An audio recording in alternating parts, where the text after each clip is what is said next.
De forma geral, eu tenho pensado nas manifestações, olhando, uma preocupação de olhar para que lugar que vai. É isso, meu raciocínio tem sempre sido esse, de olhar o que está acontecendo e quais são as perspectivas de avanço do movimento social, para a gente poder entender, afinal de contas, em que momento nós estamos e para onde é que vão essas manifestações, tá? Olhando para... Então, aí na realidade a gente tem um movimento que começa, parece tímido, né? Que é a primeira, se vocês se lembram, a primeira vez que a gente tem movimento de rua, ele foi pequeno e disperso em torno de uma pauta muito específica, que era a discussão do aumento das passagens e a diminuição das passagens, quer dizer, a preocupação de que a população pudesse deslocar de forma... não ter que ter pagar tanto pelo transporte e o poder público poder oferecer mobilidade pela cidade sem que os trabalhadores despendessem tantos recursos. E quem foi brigar por isso não foi a classe trabalhadora, isso me impactou bastante. Não foram os sindicatos, foram os estudantes. Então é um movimento que me parecia no início, então, é um movimento estudantil que começa a se reorganizar em torno do movimento passe livre, olhando para as políticas que são as políticas que garantem o acesso à mobilidade urbana, ao transporte. E aí eu comecei a olhar para o movimento estudantil, esse início do movimento passe livre. Quando começou o movimento, começou a ter adesão de outros grupos, com outras, você começa a perceber que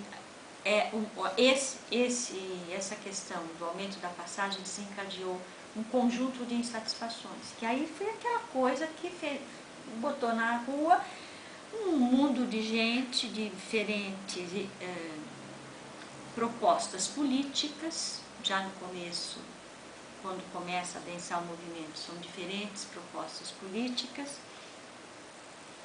e que a palavra de ordem mais forte era a proposta da MPL, da Passe Livre. Aí teve uma mudança significativa. Tá?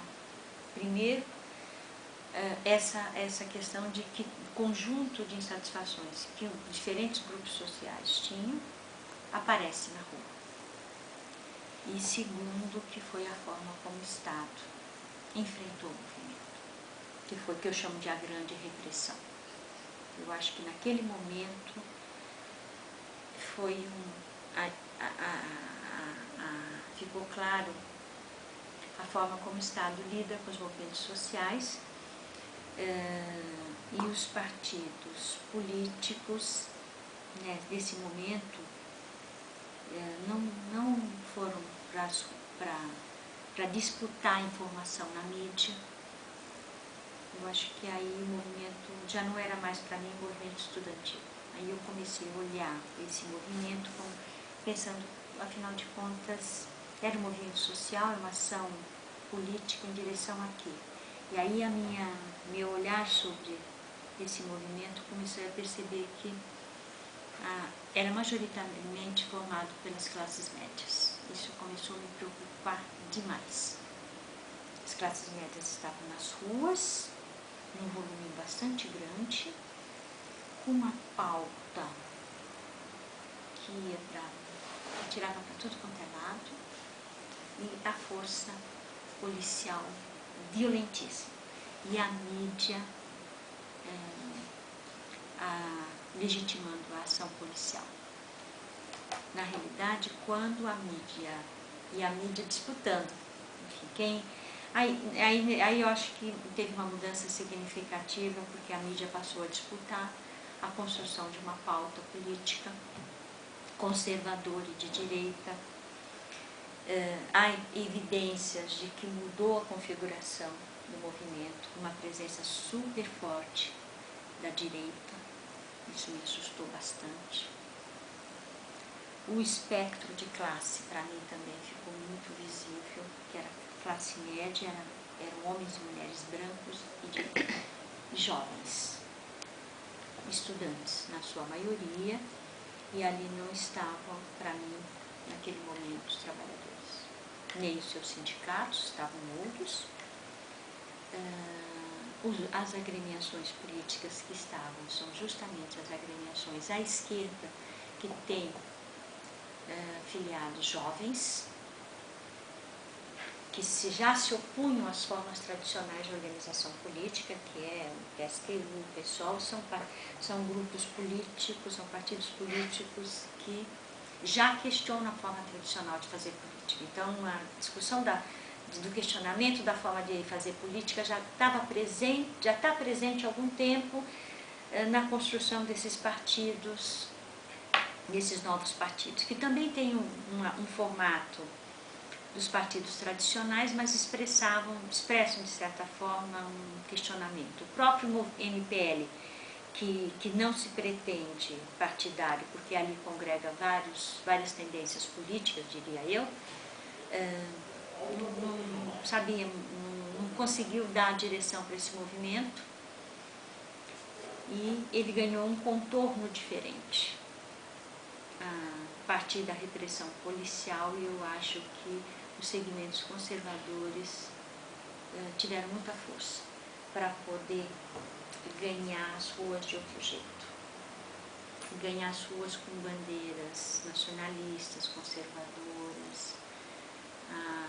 A vestimenta era a bandeira, só que a bandeira era uma bandeira verde e amarela e não uma bandeira vermelha, uma bandeira dos chamados partidos políticos. Há um partido, enfim, se é que a gente pode chamar de partido, né, desses grupos que se dizem contra os partidos. Entretanto, tem uma bandeira forte, que é a bandeira nacionalista, a bandeira conservadora, essa bandeira da pátria grande, do povo que não tem classe social, uma coisa.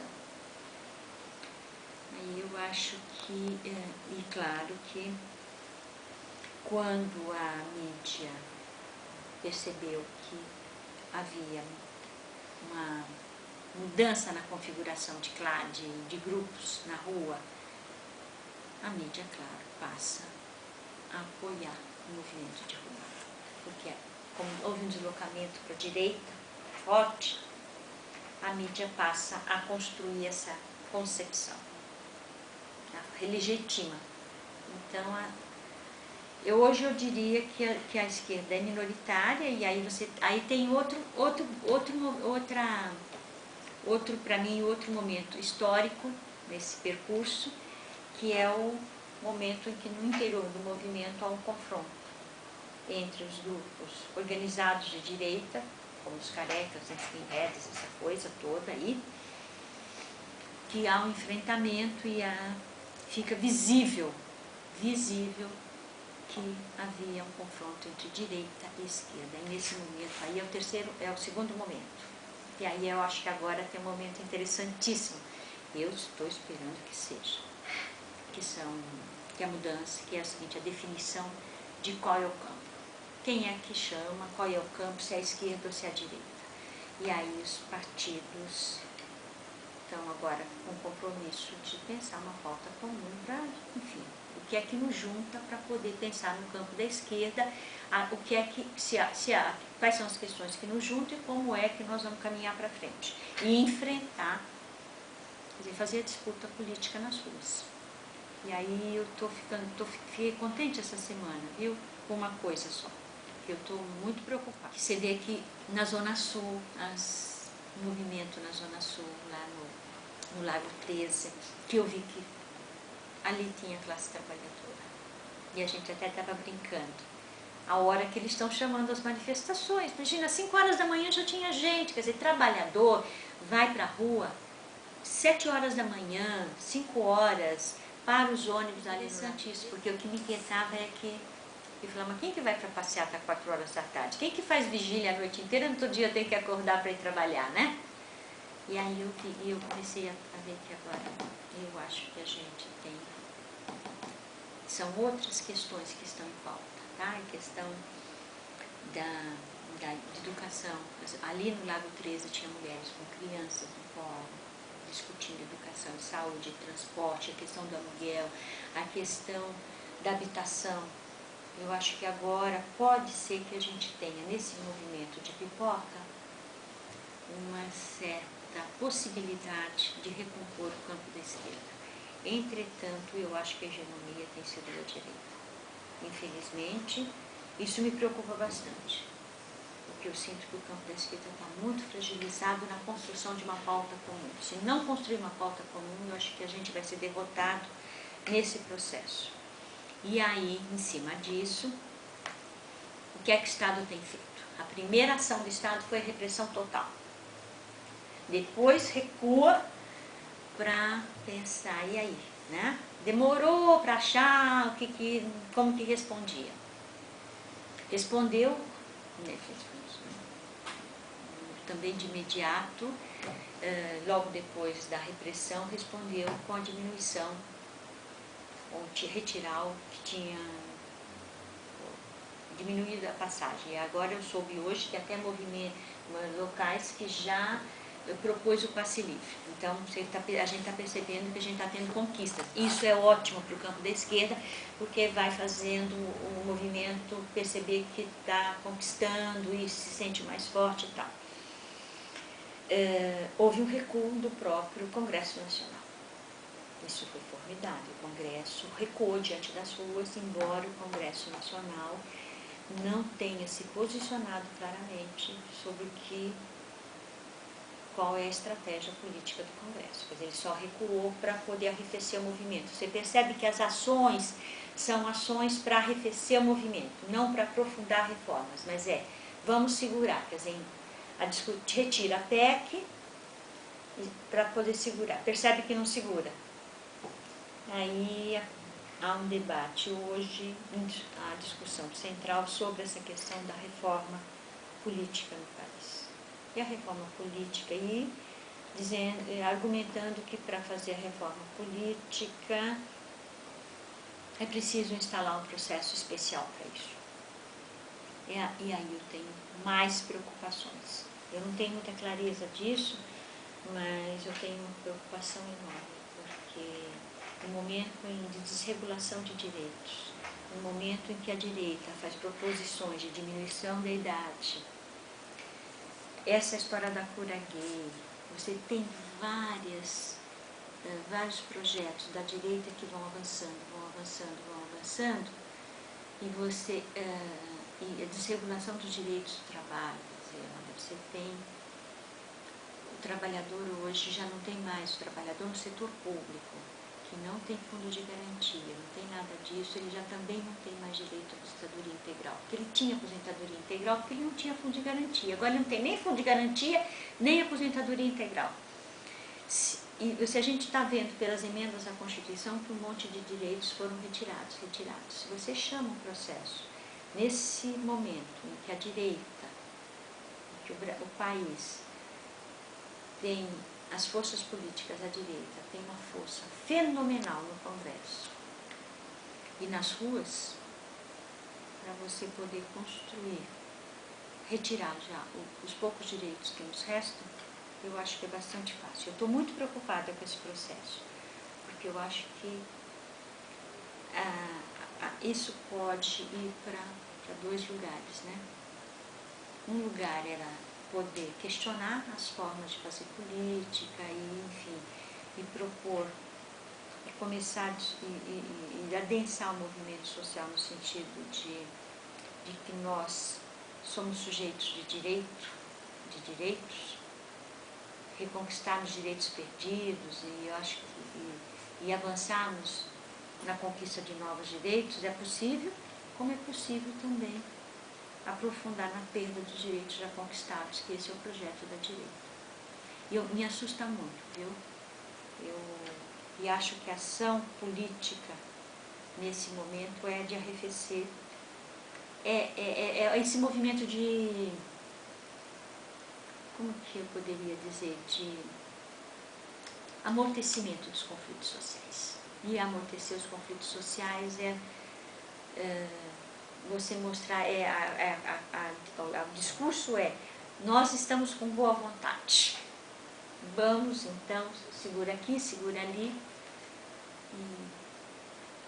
E eu não acredito na possibilidade de que está em discussão, impeachment, um golpe de Estado, não acredito nisso.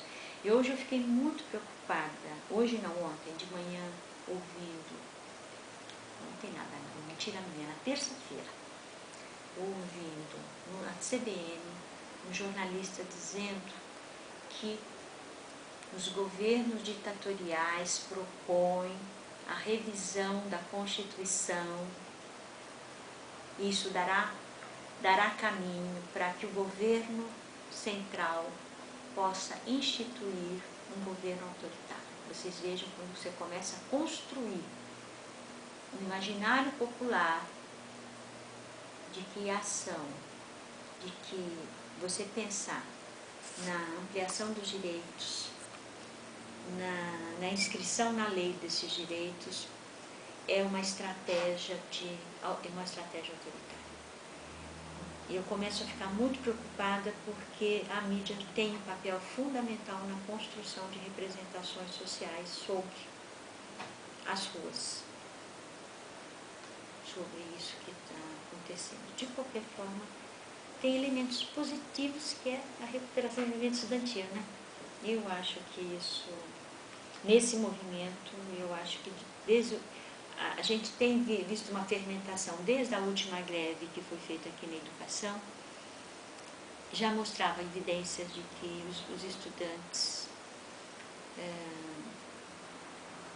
tinham ali elementos para pensar que o movimento estudantil estava crescendo. A própria composição desses partidos novos, que não são novos assim na concepção, é majoritariamente formado de jovens.